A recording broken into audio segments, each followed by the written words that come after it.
I'm Clara, 28 now, but my life changed at 18 when my parents stole my birthday for my heartbroken sister, calling me the boring one who wouldn't care. That night, I walked away with nothing but determination. Today, my education company is worth $10 million built from the ashes of family betrayal. Pain became purpose, rejection became resilience. Before I tell you how I turned my family's betrayal into my greatest motivation, let me know where you're watching from and hit that subscribe button if you've ever had to rebuild your life from scratch. Growing up, I was always the perfect daughter. While other teenagers rebelled and tested boundaries, I maintained a 4.0 GPA, participated in every academic club available, and even worked a part-time job at the local bookstore since I turned 16. My parents never had to worry about me missing curfew or getting into trouble. I was responsible, dedicated, and driven. My sister Jade was different. 3 years younger than me, she was the spontaneous one, the life of every party, and without question, my parents' favorite. Where I was structured and disciplined, Jade was carefree and impulsive. Her room was perpetually messy, her homework frequently forgotten, and her smile could get her out of any trouble. Clara, my mom would say, why can't you be more like your sister? Have some fun sometimes. This became a familiar refrain throughout my childhood, as if my academic focus and responsibility were character flaws rather than strengths. The family dynamic was clear to everyone except my parents. Jade's needs always came first. When we were younger, if there was one cookie left, it went to Jade.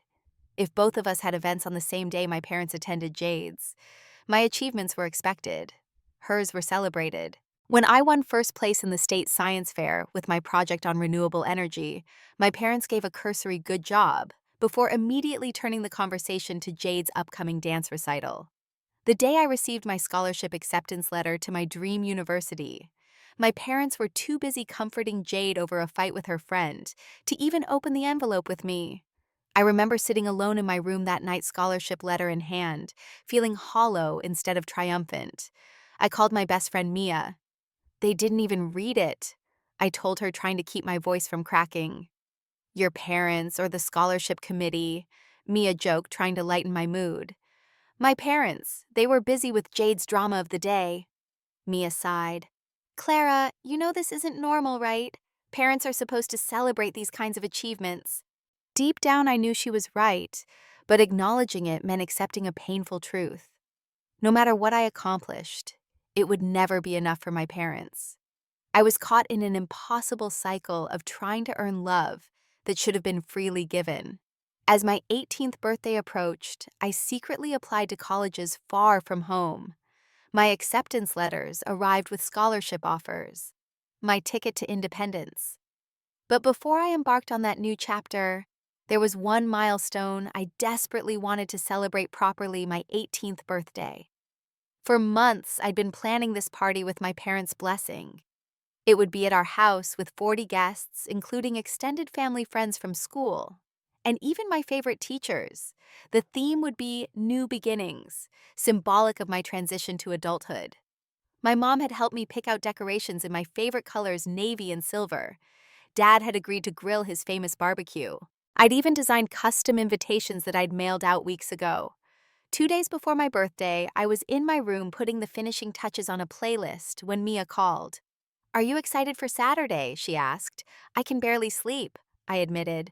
It feels important, you know, like the first day of the rest of my life. That's because it is, Mia said confidently. 18 is a big deal, and after everything you've accomplished while being overshadowed by Hurricane Jade, you deserve the spotlight. We talked for hours about my party plans and our future, sharing dreams about college and careers. For the first time in years, I allowed myself to feel genuinely excited. This birthday would be different. This time, just this once, the day would be about me. As I fell asleep that night, I had no idea that my birthday would indeed change everything. Just not in the way I had hoped. The party would never happen, at least not for me. Instead, it would become the breaking point that forced me to choose between acceptance and self-respect, between family loyalty and personal dignity. Looking back now, I realize that the universe was giving me exactly what I needed, even if it arrived disguised as heartbreak. But in that moment, On the eve of what should have been my celebration, all I felt was hope and anticipation. The last innocent sleep before everything changed. I woke up on my 18th birthday with butterflies in my stomach. The morning sun streamed through my curtains, and for a moment, everything felt perfect. I was officially an adult today. This was my day. I stretched and reached for my phone expecting birthday messages. There were a few from friends, but noticeably nothing from my parents or Jade. Strange, but maybe they were planning to surprise me in person. After showering, I spent extra time on my appearance, curling my hair and applying makeup more carefully than usual. I chose my favorite dress, a navy blue one with silver accents that perfectly matched the party theme. Looking in the mirror, I barely recognized myself. Gone was the studious, serious Clara. Today, I looked confident, even beautiful. When I finally went downstairs, the house was oddly quiet. I expected to find my mom putting up the last decorations or my dad preparing the backyard. Instead, I found them huddled at the kitchen table speaking in hushed tones. They looked up with guilty expressions when I entered. "Happy birthday, honey," my mom said, but her smile didn't reach her eyes. "Is everything okay?" I asked, noticing the tension. My dad cleared his throat. "We need to talk about today." Before he could continue, I noticed something strange in the living room. The decorations were being changed. The navy and silver streamers I'd chosen were being replaced with bright pink and purple ones, Jade's favorite colors. "What's happening to the decorations?" I asked, a knot forming in my stomach. My mother followed my gaze and sighed. "That's what we need to talk about. There's been a change of plans." I stood frozen as she explained that my sister Jade had broken up with her boyfriend of 6 months the previous night. Apparently, he'd cheated on her with her friend, and she was absolutely devastated. "She's heartbroken, Clara," my mother said, as if this explained everything. "What does that have to do with my birthday party?" I asked, though I was beginning to understand the terrible direction this conversation was heading. My father stepped in. "We thought it might be nice to turn today's gathering into a sort of cheer-up party for Jade instead." The words hit me like physical blows. I struggled to breathe as my mother continued. "You're the strong one, Clara, the mature one. We know you'll understand that Jade needs this right now." "But it's my 18th birthday," I said, my voice barely audible. "The invitations, they all say it's for me." "We've already called most people to explain," my dad said dismissively. "Everyone understands." "Except me?" I whispered. "I don't understand." My mother's face hardened slightly. "Clara, don't be difficult. You've never cared much about parties anyway. You're the boring one. Remember, always with your books and your grades." The casual cruelty of her words left me speechless. Boring, is that how they saw me? Is that all I was to them? "This is important to me." I finally managed feeling tears threatening. "This is a milestone birthday. I've been planning it for months." "And you'll have other birthdays," my dad said dismissively. "Jade needs this now. She's absolutely crushed." As if on cue, Jade came bouncing down the stairs. For someone supposedly devastated, she looked remarkably cheerful. Her eyes were clear, her makeup perfect. "Clara, happy birthday, sis," she said, giving me a quick hug before turning to our parents. "Mom, did you get those cupcakes I wanted, the ones with extra sprinkles?" I stared at her in disbelief. "You don't seem very heartbroken." Jade rolled her eyes. "Well, I'm trying to stay positive. That's what the party's for, right?" "It was supposed to be for my birthday," I said quietly. Jade had the audacity to look annoyed. "Can you stop making this about you for once? I just had my heart completely shattered." The argument escalated quickly. I tried to explain why this birthday mattered so much to me. The symbolism of entering adulthood, the rare opportunity to be celebrated in our family, the weeks of planning. My parents dismissed every point repeatedly, calling me selfish for not prioritizing Jade's emotional needs. The more I tried to stand up for myself, the more they painted me as the villain. "Classic Clara," my dad finally said with disappointment.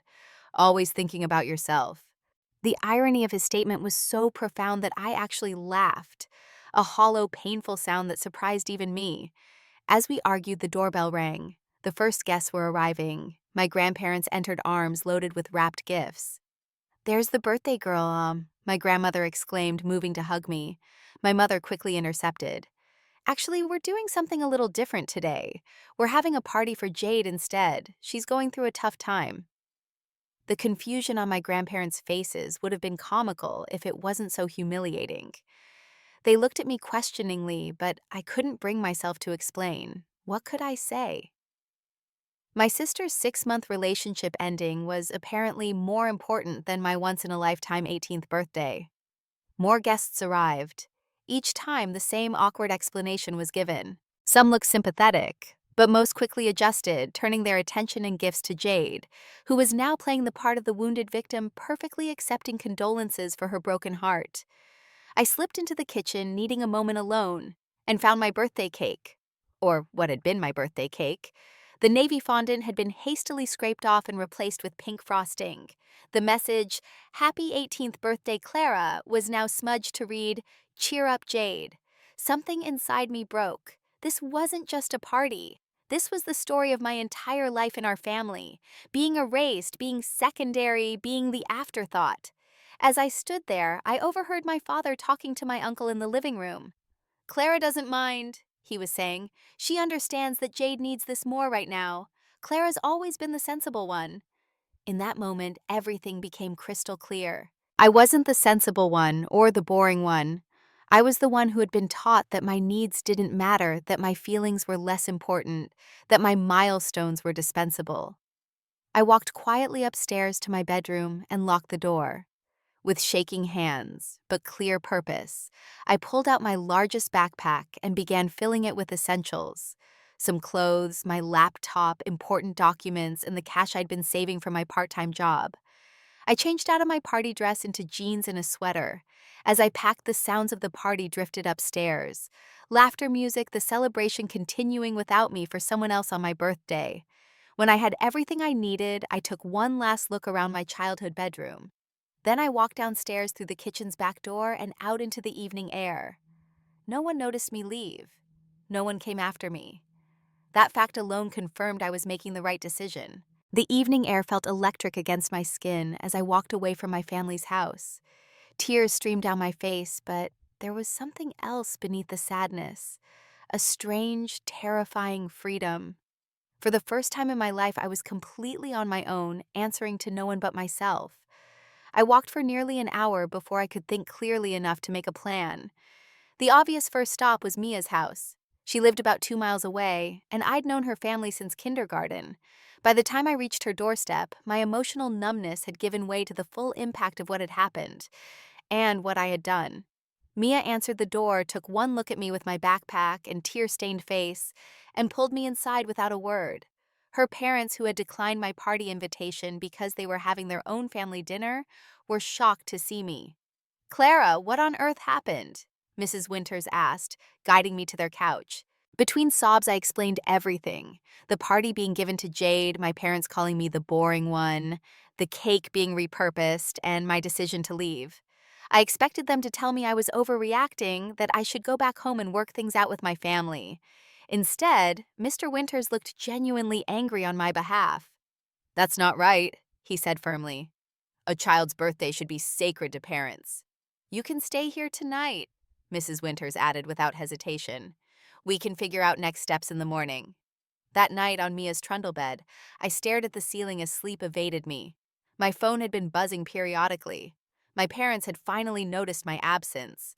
I turned it off without reading their messages. Whatever they had to say could wait until I was ready to hear it. Morning brought the harsh reality of my situation.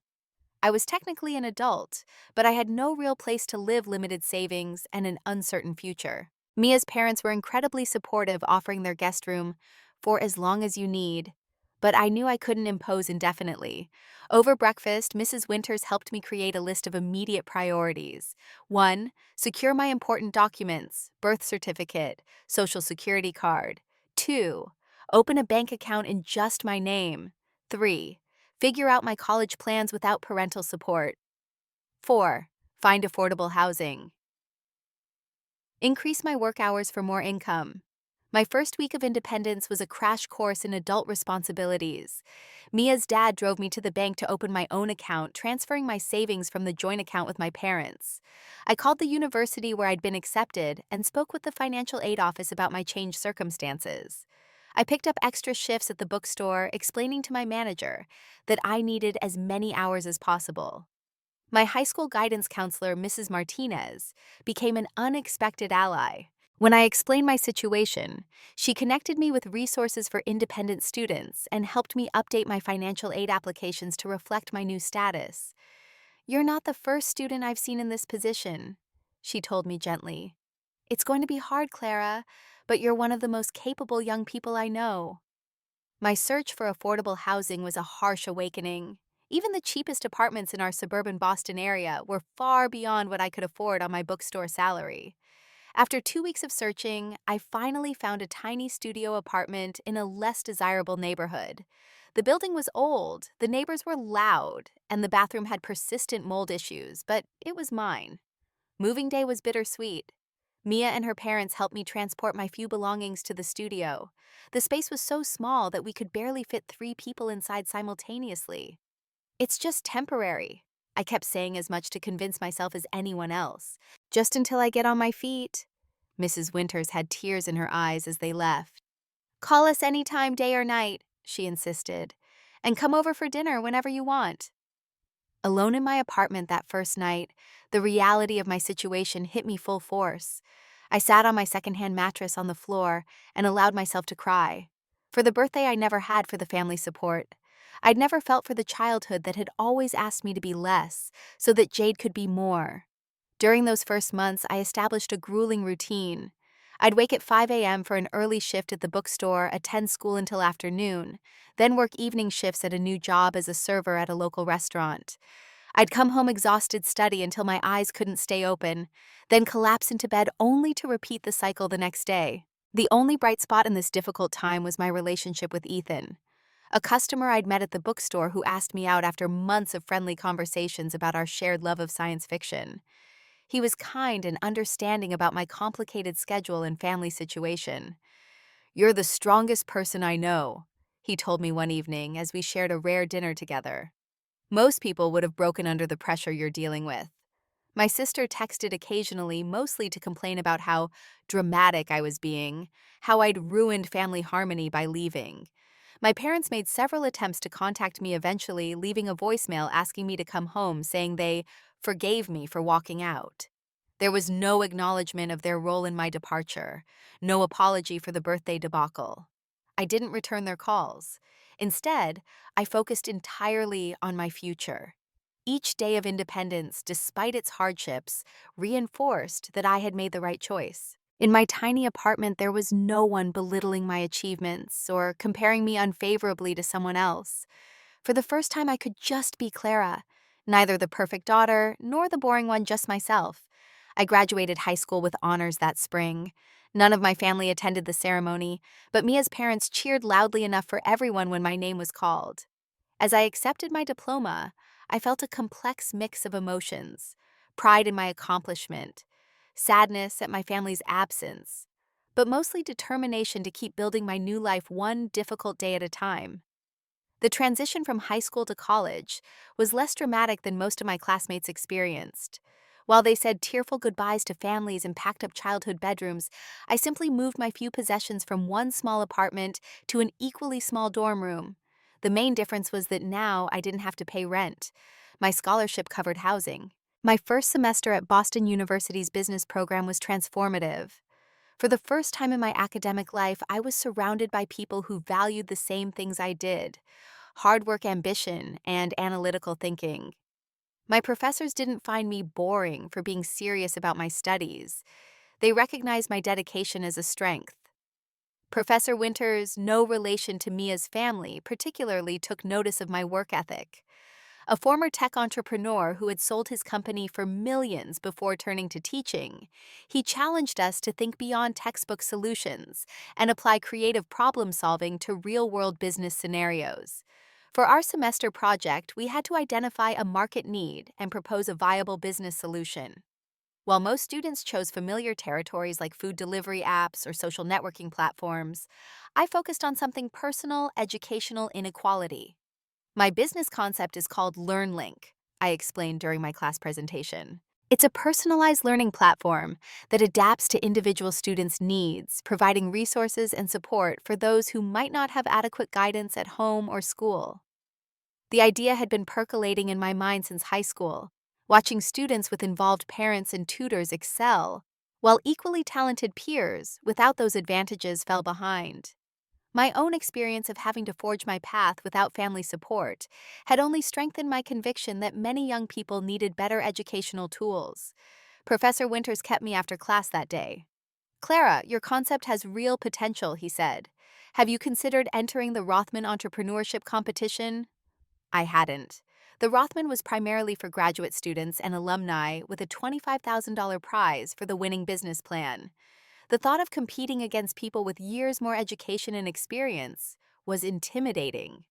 "You should apply," Professor Winters insisted. "Your idea addresses a real problem, and your passion for the solution is evident. That counts for a lot with the judges." With his encouragement, I developed my classroom project into a comprehensive business plan. For weeks, I lived in the library, researching market segments, developing financial projections, and refining my platform concept. I neglected friends' skipped meals and frequently fell asleep at my desk. But gradually, LearnLink evolved from a vague idea into something tangible and exciting. The day of the competition arrived. I stood backstage in the university's Grand Hall, watching established entrepreneurs and MBA students confidently review their presentations. In my thrift store blazer and with my hastily prepared slide deck, I felt hopelessly outmatched. "Remember why you're doing this," I whispered to myself. "This isn't about winning. It's about creating something that matters." When my name was called, I walked onto the stage with my heart thundering in my ears. The panel of judges, successful investors and business leaders, watched impassively as I connected my laptop. "Good afternoon," I began, my voice initially trembling but steadying as I continued. "I'm Clara Thompson, and I believe that education is the most powerful force for change in our world. But for too many students, quality education remains inaccessible." As I spoke about my vision for LearnLink, the adaptive learning algorithms, the mentor connection features, the resource library, something remarkable happened. The judges began to engage, leaning forward, nodding along. When I shared brief anecdotes about students who could benefit from such a platform, including subtle references to my own experience, I saw genuine interest in their eyes. The questions afterward were tough but fair. They probed the weaknesses in my financial model, questioned my user acquisition strategy, and challenged my technical implementation plan.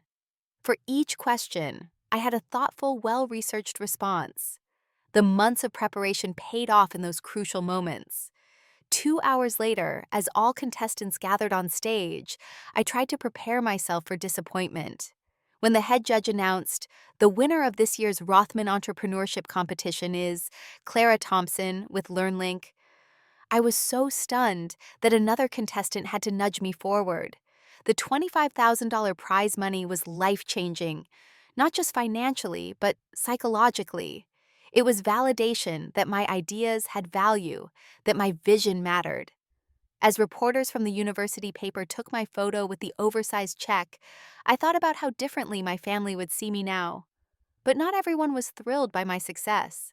Ethan, my boyfriend of nearly a year, had been increasingly distant as my business concept gained traction. "You've changed," he told me after the competition. "All you talk about is LearnLink now. It's like you don't have time for us anymore." "This is important to me," I tried to explain. "It's not just a project, it's my future." "What about our future?" he countered. The relationship didn't survive my growing ambition. Ethan wanted the supportive, accommodating Clara, who made time for him regardless of her own priorities. As I became more focused and assertive, the dynamics between us shifted uncomfortably. Our breakup was painful but necessary. Another instance where I had to choose between my own growth and someone else's expectations. Shortly after winning the competition, I received an unexpected call from my mother. Word of my success had reached them through family friends. "We always knew you were smart," she said, an awkward attempt at reconciliation. Your father and I are very proud. I agreed to meet them for coffee in a neutral location, where I could maintain boundaries. Seeing them after nearly a year of silence was strange. They looked exactly the same, but I had changed fundamentally. The conversation was strained. They spoke about Jade dropping out of community college to find herself, and how they were supporting her financially while she figured things out. When I explained my business concept, my father chuckled. That sounds very ambitious, honey. Maybe too ambitious. These tech startups almost always fail, you know.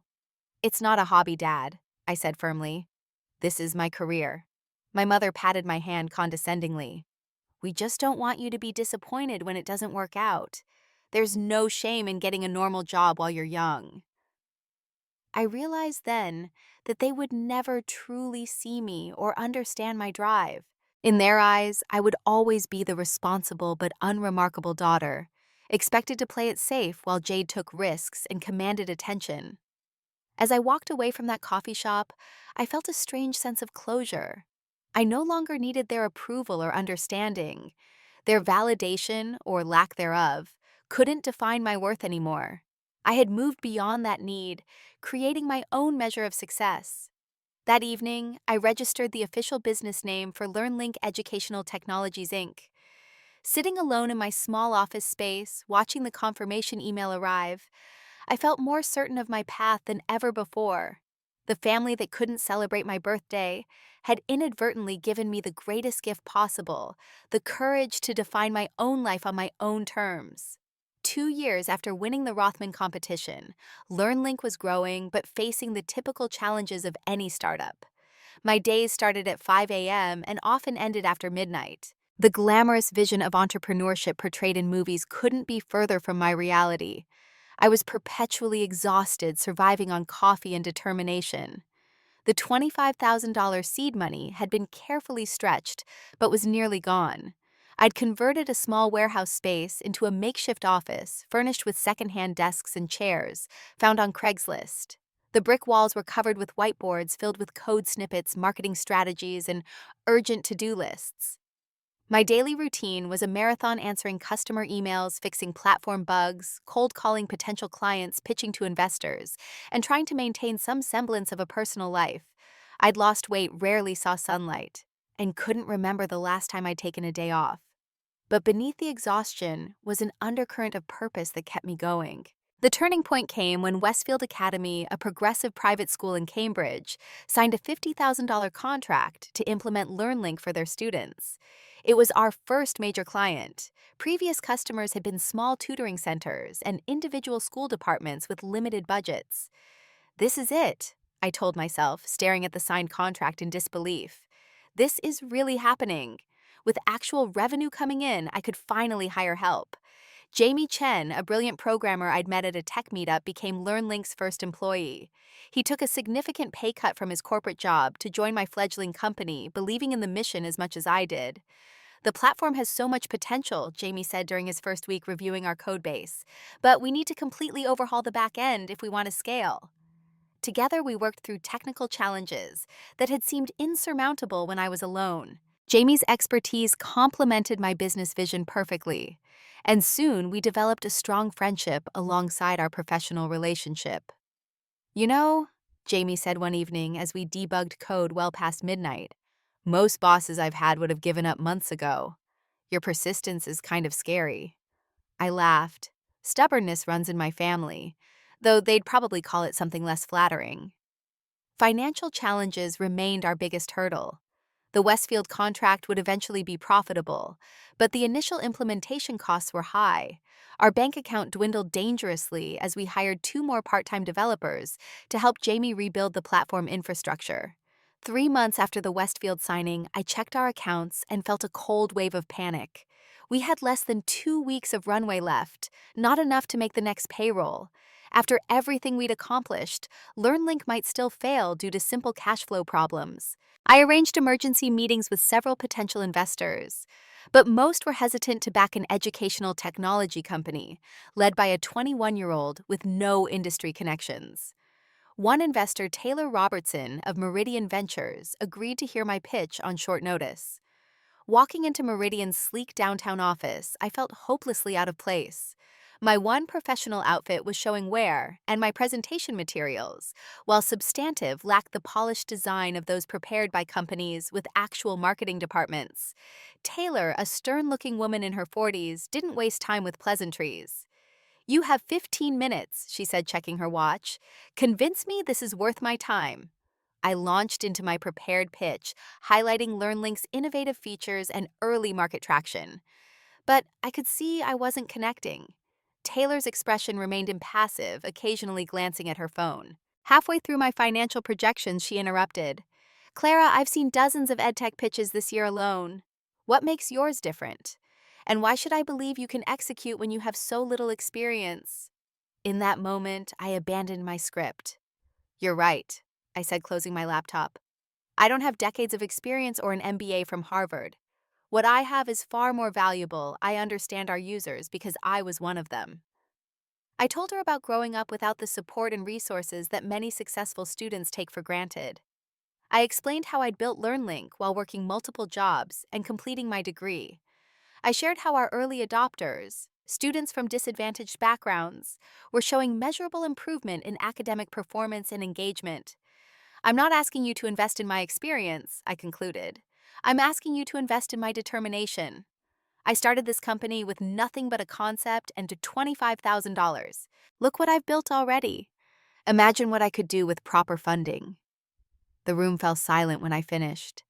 Taylor studied me with new interest, then checked her watch again.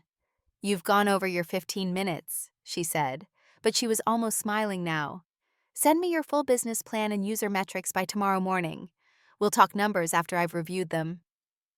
A week later, Meridian Ventures invested $500,000 in LearnLink, enough to secure our immediate future and fuel our growth. With proper funding, we moved to a real office, expanded our team to 10 full-time employees, and accelerated our product development. Just as things were looking up, we faced our first major competitive threat. EduSphere, a well-funded Silicon Valley startup with a similar concept, launched with backing from major venture capital firms. Their platform targeted the same market as LearnLink, but had sleeker design and more features. "They'll crush us," Jamie said worriedly, showing me EduSphere's launch press coverage. "They have 20 times our funding and team size." Instead of panicking, I saw an opportunity.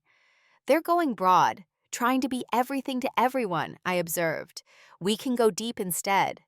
We pivoted our strategy, focusing intensely on developing an artificial intelligence component that could truly personalize learning paths based on individual student needs, something EduSphere hadn't yet implemented. While our competitor expanded to multiple educational sectors, we doubled down on our core K-12 market, becoming specialists rather than generalists. The gamble paid off. 6 months later, our AI-driven personalization features were generating buzz in educational technology circles. A profile in EdTech Today magazine highlighted LearnLink as an innovative disruptor, led by rising star entrepreneur Clara Thompson. The article included a photo of me standing with our growing team outside our office. Somehow the magazine found its way to my sister Jade. "I saw your picture in a magazine," she texted one evening. "Looks like you're doing well for yourself." It was our first communication in over a year. I felt a complex mix of emotions: pride that she'd noticed anger at her casual tone after so much silence, and a lingering sadness for the sister relationship we'd never truly had. Before I could decide whether to respond, another text arrived. "Mom and Dad saw it too. They've been talking about you." Of course they had. Success was always more interesting to them than struggle. Now that I was being recognized publicly, now that there was something to brag about at their dinner parties, suddenly I was worth discussing again. A week later, my parents called. For the first time since I'd left home, they seemed genuinely interested in my life and work. They asked detailed questions about LearnLink, marveled at the magazine coverage, and suggested getting together soon. "We're so proud of what you've accomplished," my father said. "We always knew you had potential." The irony wasn't lost on me. 3 years earlier, they couldn't even give me my own birthday party. Now that I was successful without their help, they wanted to claim some connection to that success. I ended the call feeling conflicted. Part of me yearned for reconciliation, for the family connection I'd been missing. But another part recognized that their renewed interest felt conditional. based on my external achievements rather than who I was as a person. That night, I found an old family photo while organizing my desk. It showed the four of us at a holiday gathering years earlier. My parents beaming Jade, making a silly face, and me standing slightly apart, smiling politely, but with a certain detachment in my eyes. I'd never noticed that detachment before, but now it seemed glaringly obvious. Even then, I hadn't fully belonged. I placed the photo back in the drawer without nostalgia. My family would always be part of my history, but they no longer defined my future. That future, bright with possibility and purpose, was entirely my own creation. 5 years after founding LearnLink, I stood in our company headquarters, now a full floor in a downtown office building, watching our team of 50 employees collaborate on our latest product release. The transformation from my tiny warehouse office to this thriving company sometimes felt surreal, like someone else's success story I was merely witnessing. Our platform was now used by schools across the country, helping over 200,000 students access personalized learning resources. Our AI component had won innovation awards, and our data on educational outcomes was being cited in academic research. Most significantly, LearnLink was now valued at $10 million according to our latest funding round, a figure that still made me dizzy when I thought about it too directly. That morning, my executive team and I were meeting with representatives from Quantum Educational Systems, a major player in the edtech space that had expressed interest in acquiring LearnLink. Their offer was substantial, enough money to make me wealthy beyond anything I'd imagined for myself at 23. This is the goal of every startup, our CFO reminded me as we prepared for the meeting. Build something valuable enough that the big companies want to buy you out. But as I listened to Quantum's executives outline their vision for LearnLink under their corporate umbrella, I felt an unexpected resistance. They spoke about synergies and market penetration, but barely mentioned the students and teachers who were at the heart of our mission. We'd maintain the LearnLink brand, of course, their CEO assured me, but we'd need to pivot toward more profitable market segments. Translation: they would raise prices, making our platform less accessible to the very schools and students we had built it to serve. The acquisition would require me to stay on for 2 years in a senior role, but with limited decision-making power. The financial security was tempting, but the loss of control over my creation was troubling. I'll need time to consider your offer, I told them at the end of the meeting. This isn't just a business decision for me. That evening, I met Alex for dinner at our favorite restaurant. We'd been dating for 8 months after meeting at an education conference where I was a speaker. Unlike Ethan years earlier, Alex understood my drive and supported my ambitions, having built and sold his own company before turning to consulting work. They made an offer? He asked as soon as I sat down. I nodded, still processing my conflicted feelings. That's huge, Clara, he said, reaching across the table to squeeze my hand. How are you feeling about it? Honestly torn. The money would be life-changing, but I'm not sure I can hand over control of LearnLink. That makes sense, Alex said thoughtfully. Most founders struggle with this decision. What's holding you back specifically? I explained my concerns about Quantum's priorities and what might happen to our core mission. As I spoke, I realized I was articulating my fears aloud for the first time. It sounds like you're not ready to let go, Alex observed. And that's okay. There's no rule that says you have to sell just because someone offers. The next day, I called Mia to get her perspective. Despite our different career paths, she was now a clinical psychologist, she remained my closest confidant, the one person who had been there from the beginning of my journey. $10 million is a lot of money, Mia acknowledged when I explained the situation. But I've watched you build this company from nothing. It's not just a business to you, it's your purpose. What would you do? I asked her. I can't answer that, she said gently. But I can tell you that the Clara I know makes decisions based on what fulfills her, not just what pays her. As I contemplated the acquisition offer, another situation demanded my attention. Jade had reached out again this time with news that shocked me. She was now a single mother to a 6-month-old daughter, Emily, and was struggling financially. I know we haven't been close, her message read, but I could really use your help right now. Mom and Dad are helping some, but it's not enough. I agreed to meet her at a cafe near her apartment. The Jade who greeted me looked different from the carefree girl I remembered. There were dark circles under her eyes, and her clothes were worn. The baby in her arms, however, was beautiful with curious eyes that studied me intently. "Thank you for coming," Jade said, bouncing Emily gently as she fussed. I didn't know who else to ask. As Jade explained her situation, the boyfriend who had left when she got pregnant, the struggle to find work while caring for an infant, the limited support from our parents, I found my long-held resentment softening slightly. For perhaps the first time, Jade was facing real consequences for her choices, without anyone swooping in to fix everything. "I'm not asking for a handout," she insisted, though we both knew that wasn't entirely true. "Maybe just a loan until I can get on my feet, or help finding a job that works with having a baby." I studied my niece's face, seeing echoes of my own features in her tiny profile. Family was complicated, messy, and often painful, but it was still family. "I'll help you," I said finally, "but not with just money. I want to help you build something sustainable for yourself and Emily." Over the following weeks, I helped Jade create a resume, connected her with a flexible administrative position at a company owned by one of my business contacts, and assisted her in finding affordable childcare. I didn't simply write checks. I invested time and guidance, the things I wish someone had offered me when I was starting over. During this period, my parents reached out again, suggesting a family dinner, the first since I'd left home 5 years earlier. With significant hesitation, I agreed. Walking into my childhood home was surreal. Everything looked the same, from the family photos on the walls to the familiar furniture, yet I felt like a visitor in a museum of my former life. The dinner was awkward at first, with careful small talk about safe topics, but as the evening progressed, my father finally addressed the elephant in the room. "We owe you an apology, Clara," he said, his voice uncharacteristically humble. "What we did on your 18th birthday was wrong. We've come to realize how much we hurt you." My mother nodded, tears in her eyes.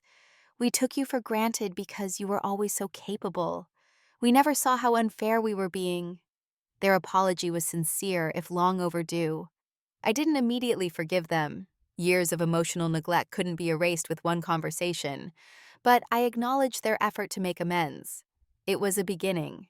As the evening ended, my father walked me to my car. "We're very proud of you," he said, his voice thick with emotion. "Not just for your business success, but for the person you've become. You did that all on your own, despite us, not because of us." His acknowledgement was something I'd once desperately craved. Now, while appreciated, it was no longer necessary for my sense of self-worth. I had built that worth through my own choices and achievements. The next day, I called Quantum Educational Systems and declined their acquisition offer. Instead, I proposed a partnership that would allow LearnLink to maintain its independence while collaborating on specific projects that aligned with our mission. "This is unusual," their CEO said, surprised by my counter-proposal. "Most founders in your position would take the money and run." "I'm not most founders," I replied simply. "And LearnLink isn't most companies." With the acquisition decision behind me, I focused on our next phase of growth. We launched a new product line specifically designed for underserved rural and inner-city schools, offering substantial discounts and grants to make our platform accessible regardless of district budgets. To further our impact, I established the New Beginning Scholarship, named in ironic tribute to my canceled 18th birthday party theme, providing educational funding for students from difficult family backgrounds who showed academic promise and determination. As I reviewed applications for the first round of scholarships, I realized that my personal pain had transformed into something meaningful. The birthday that my family had stolen from me had ultimately set me on a path to help thousands of students overcome their own obstacles. That realization didn't erase the hurt of the past, but it gave it purpose. The rejection I had experienced had forged my resilience. The independence I was forced to develop had become my strength, and the determination to prove my worth had created something valuable, not just for me, but for others. When I received the Educational Entrepreneur of the Year award that spring, I looked out from the podium and saw my family sitting in the back row of the ceremony, my parents Jade and baby Emily. They hadn't been invited by me, but by a colleague who thought I'd appreciate the surprise. Their presence was complicated, a reminder of past pain, but also a symbol of how far I'd come. As I accepted the award, I spoke about the importance of believing in yourself when no one else does, about finding purpose in adversity, and about using personal pain as motivation rather than limitation. I didn't mention my family specifically, but as our eyes met across the room, I knew they understood. Some wounds heal, some simply scar over, but all become part of the story that shapes us. At 28, looking back on the decade since I walked out of my family's house on my 18th birthday, I barely recognize the frightened but determined girl I once was. My journey from that painful beginning to my current life has been neither straight nor easy, but every step has been worthwhile. LearnLink continues to thrive, now reaching over 500,000 students nationwide. We've maintained our independence while forming strategic partnerships that amplify our impact. Our headquarters has expanded again, now occupying 3 floors in downtown Boston, with satellite offices in Chicago and San Francisco. My personal life has found balance alongside professional success. After 2 years together, Alex proposed during a weekend hiking trip to the White Mountains. Unlike my previous relationship, ours is built on mutual respect and support. Alex understands my drive because he shares it, but he also reminds me to step away from work and enjoy the life we're building together. "You've created something remarkable," he told me recently as we discussed wedding plans. "Not just LearnLink, but your entire life. You rebuilt yourself from scratch." And my relationship with my family has evolved into something I never expected. Not perfect, but genuine. Jade has grown significantly since becoming a mother. She completed her associate's degree while working and caring for Emily, who is now a precocious 5-year-old. Our sisterhood, once defined by rivalry and resentment, has slowly transformed into a relationship of mutual respect.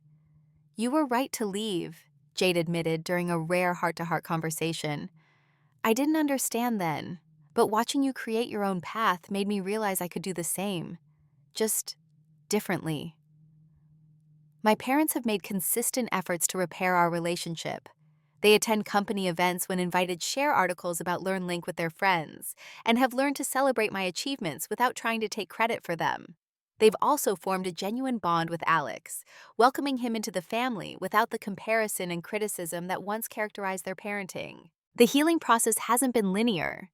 There are still moments when old hurts resurface, when a casual comment triggers memories of past pain. But through therapy, honest conversations, and the passage of time, I've come to understand that forgiveness isn't a single act, but an ongoing choice. Not for their benefit, but for my own peace. Holding on to resentment, my therapist once told me, is like drinking poison and expecting the other person to die. Learning to release that poison without forgetting its lessons has been my greatest personal challenge. The foundation I established has now helped over 100 students access higher education. Each year, I personally mentor several scholarship recipients, young people facing family difficulties similar to what I experienced. Their determination reminds me of my younger self, but with one crucial difference: they don't have to face their challenges entirely alone. "Your story gave me permission to write my own," one scholarship student told me at our annual foundation dinner. "I realized I didn't have to accept the limitations others placed on me." My business philosophy has evolved alongside my personal growth. LearnLink's mission statement, "Education builds bridges from what is to what could be," reflects my belief that learning isn't just about acquiring knowledge, but about imagining and creating new possibilities. We recently launched our most ambitious initiative, yet a program providing free access to our platform for students in foster care and unstable living situations. The project required significant investment, but aligned perfectly with our core purpose of helping those with limited support systems.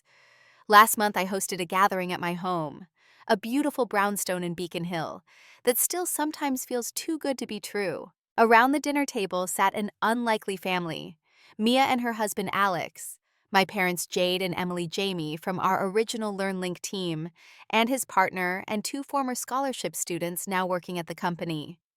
As conversation and laughter flowed, my father pulled me aside. "I need to tell you something," he said quietly, his eyes serious. "When you left that night, your 18th birthday, I was angry.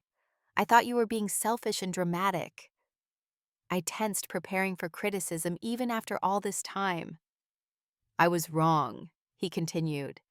It took me years to understand what we had done to you, how we had consistently dismissed your needs and feelings. Watching you build this extraordinary life taught me more about strength and dignity than anything else in my experience. I'm sorry we couldn't be what you needed then, but I'm grateful you found it within yourself. His words coming a decade after that painful birthday released something I hadn't realized I was still holding on to.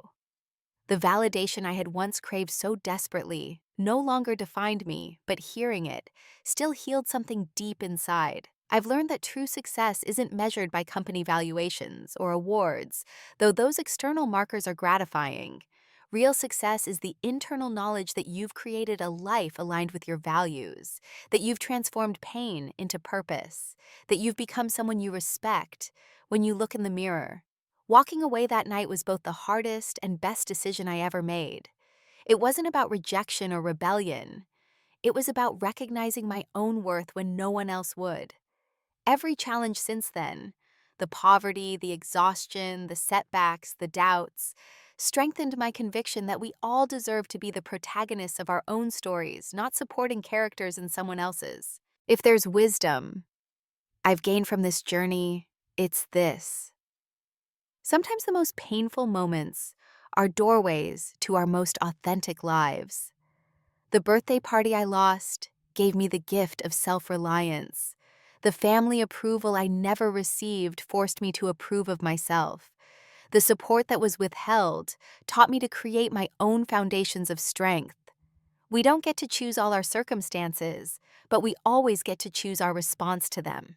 We can allow others' limitations to define us, or we can use them as launching points into something extraordinary. The story we tell about ourselves, victim or victor, passive or powerful, shapes the life we ultimately create. As I look toward the future, marriage to Alex continued growth for LearnLink and possibilities I haven't yet imagined, I carry gratitude for both the good and difficult parts of my path.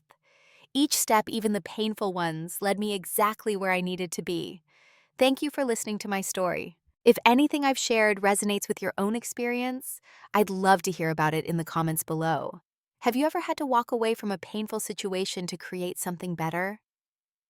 How did you find the courage to take that first step? Please like and subscribe if my journey inspired you in any way, and share this video with someone who might need to hear that their worth isn't determined by others' limitations. Remember, sometimes the greatest gift we can give ourselves is the permission to begin again on our own terms.